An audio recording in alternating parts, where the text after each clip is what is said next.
YouTube, my name is Mesa Sean, and welcome back to another Destiny 2 video. Alright folks, in this video we're going to talk about what I'm considering to be part of the endgame, and that's going to be really crafting your Guardian to be as powerful as they can be, and that means aside from the overall power number. And that's really going to be in regards to the seasonal artifact. We're going to go through what I think are the best seasonal artifact mods, how to use them, but more importantly, how they work synergistically with each other and make you extremely powerful.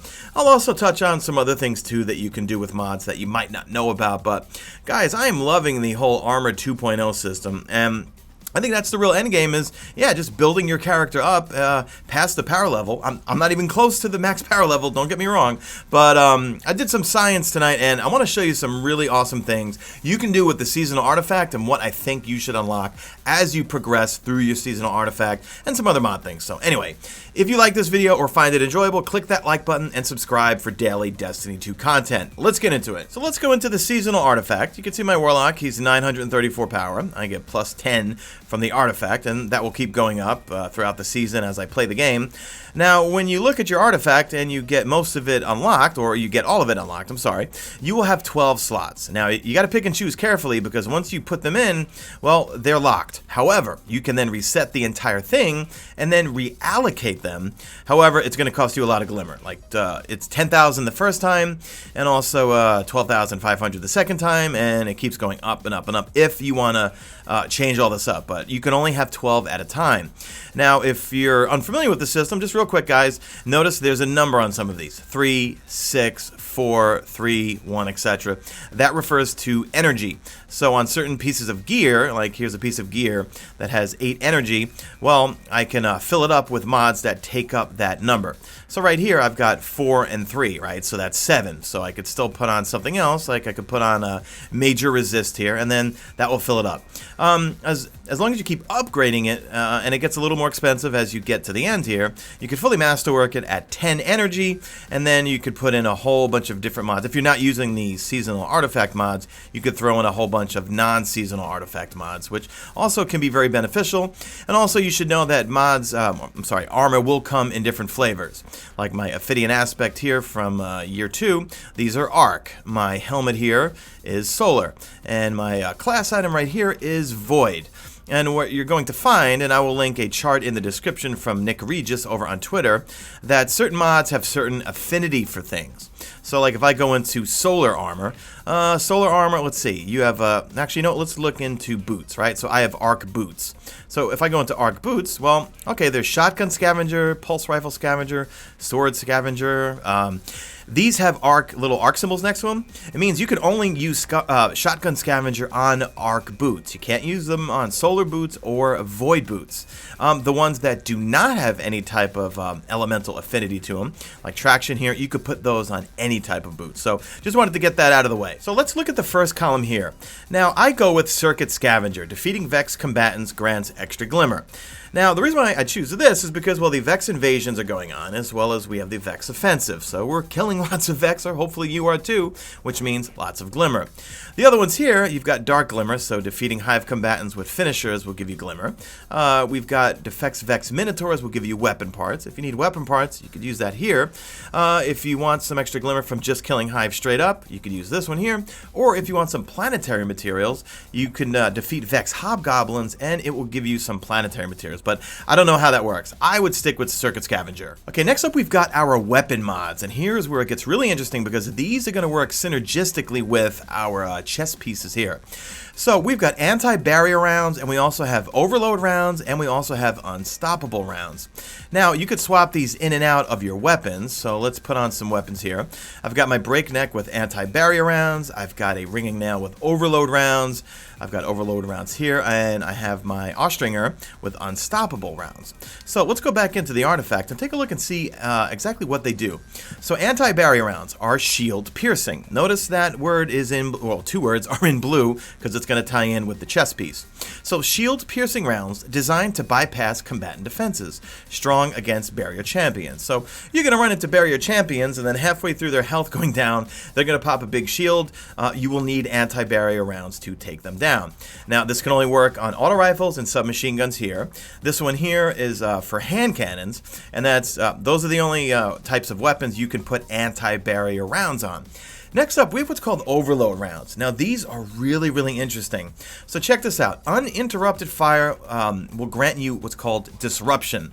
Notice the blue text right there. Delaying ability energy regeneration, but more importantly, check it out. Lowering combatant damage output.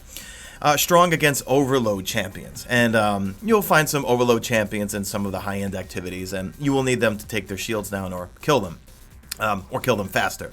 But it's really interesting, and it's really hard to quantify, but like, if I'm shooting at an ogre, right, and I'm shooting an ogre here on the moon, he normally would do, it's so hard to see, but trust me, when you start laying into him, because remember it says uninterrupted fire, and you start laying into him with constant shots from a weapon with overload rounds, they will deal less damage to you. It's kind of hard to quantify with numbers or anything, but I know that when I was laying into an ogre or laying into a high level enemy while they were shooting me, they were dealing less damage. Now, I don't think it lasts very long. It may be just a few seconds that you're actually like kind of staggering them, sort of.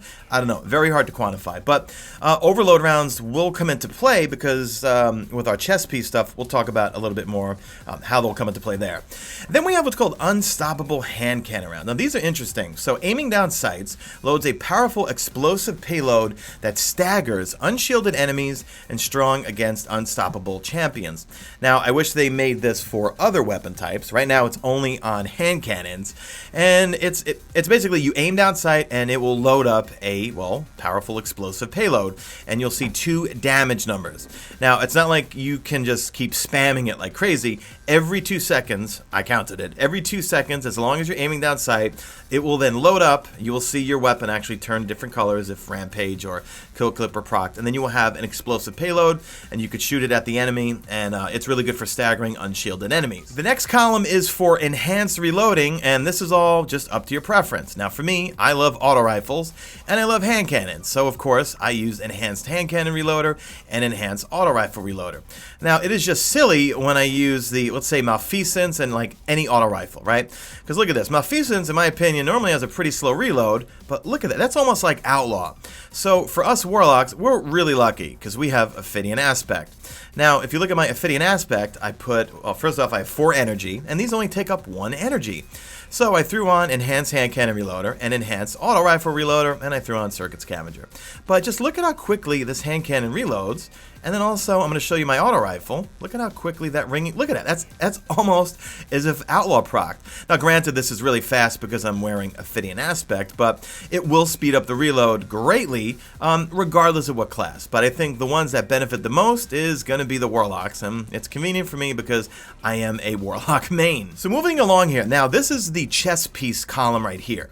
So let's start off at the top. Now notice the blue text again because it's going to work synergistically with your weapons. So Breach Refractor grants grenade energy on final blows with shield-piercing weapons or when a member of your fire team shuts down a barrier champion's ability. So this is like non-stop grenades. So you're seeing in the background here a clip of me using my breakneck, and I am just wasting enemies left and right. But because I have Breach Refractor on my chest piece, well, yeah, I'm getting my grenade energy back really, really quickly. So this comes in handy, and I'm going to show you on my chest piece right now. I actually upgraded this thing a little bit, just for science sake. So I'm running Breach Refractor and this other one here called Overload Grenades. Let's go back to the artifact so we stay on topic here. So Void Grenades cause disruption. Once again, disruption. That's what Overload rounds do. So these grenades are basically the same as what your Overload rounds do. So remember I said that the Overload rounds, once you're laying into an enemy, it's going to reduce their damage output. These grenades will do that. Void grenades cause disruption, delaying ability regeneration, and lowering combatant damage.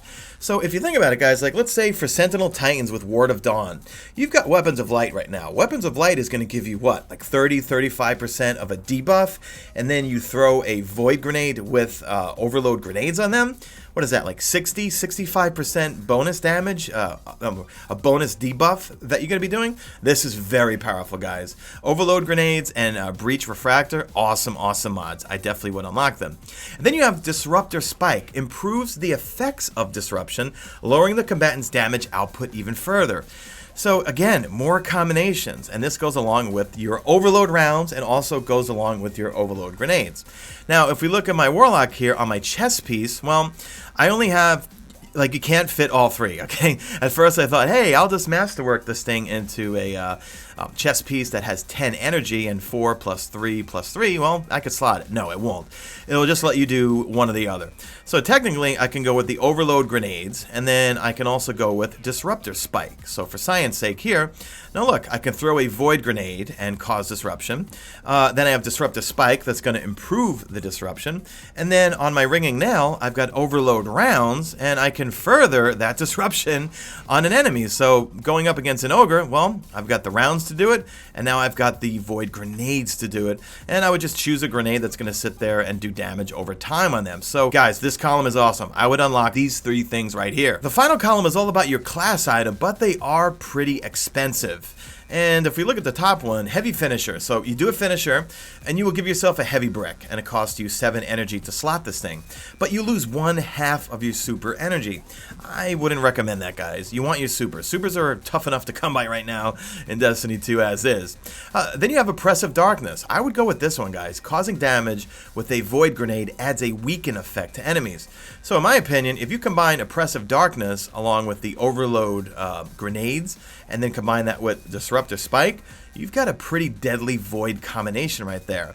Then if you're into arc things, I unlock this thing, Thunder Coil. Grants bonus damage for all arc abilities, grants bonus damage for all arc melee abilities, and is going to refund you super energy on finisher final blows. This one's a really good one too.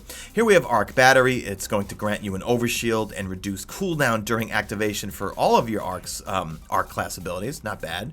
Last one, you have From the Depths. So grants bonus void super damage if cast while critically wounded, and will last until the end of the super activation. So this is how I've got my seasonal artifact set up. Do I have all of them slotted just yet? No. I need to, 1, get my power level up, and 2, I'm still fiddling around with trying to get the best stats possible. Like here, my intellect for my super is tier 3, so I'm still trying to find a helmet. Well, see, like, look, my helmet right here, it's got 13 for the intellect, and it's it dropped with 5 energy. So you know what? I can drop in a intellect mod right here, and then I've just raised it, and now I've gone to tier 4. Yeah, so yeah, I'm having a good old time with this stuff, just really experimenting with things. But to me, this is where the real end game is going to come into play, guys. And I hope you guys start fiddling around with things. If you're new to Destiny 2, discipline, strength, and intellect is something I would kind of focus on off the bat. Discipline is all about getting your grenade energy back, intellect is about getting your super back, and strength is all about your melee. So you want to go for a strength build if you're all about smacking things around, right? Strikers, Titans love to punch things, right? Maybe Hunters, you like your throwing knives for Blade Barrage, or throwing smoke on your Night Stalkers. Supers, I think everyone should have a lot of intellect, because you want to try to get as many supers as possible, and who doesn't love throwing grenades? So for me, it's kind of back to like Destiny 1, where I always want an intellect discipline build. And as for mobility, recovery, and resilience, okay, you know what? I'm not really focusing on that right now. I still feel like recovery is important, and you can see I really don't have that much recovery. I am tier 2 right now. I feel like recovery is important. I know that other people, some of my friends, love mobility. They love running around fast, and I do too, but not if I'm going to take a ton of damage and not get that health back quickly. One other thing that you should know too is the moon gear set. When the nightmares are hitting, or I'm sorry, the increased difficulties of the nightmares are starting to roll out, there are mods that will drop from the nightmares that you can then slot. Some of them will have affinity. So here is a solar affinity mod, and this one will grant additional damage against enemy shields created by nightmare bosses. Here is just a general one. Let's see, reduces the damage you take from nightmare bosses. I could have sworn I had an arc one here somewhere. Let's take a look. Yeah, here we go. So grants additional damage to your super against nightmare bosses. So that's why hold on to your moon set, because I noticed the Vex set and then also the moon set allow you that extra slot that you could slot some of these things in, aside from the normal 3 that you have here. So anyway, that is going to do it for this video, guys. I hope you found it enjoyable. If you did, leave me a good old like. It really does help the channel out. Leave me a hashtag made it to the end if you did make it to the end. And do me a favor, drop a like in this video only if you see fit. Follow me on Twitter at Mesa Sean. Check out my stream, usually and always on YouTube. And that's it. I am out of here like Vladimir.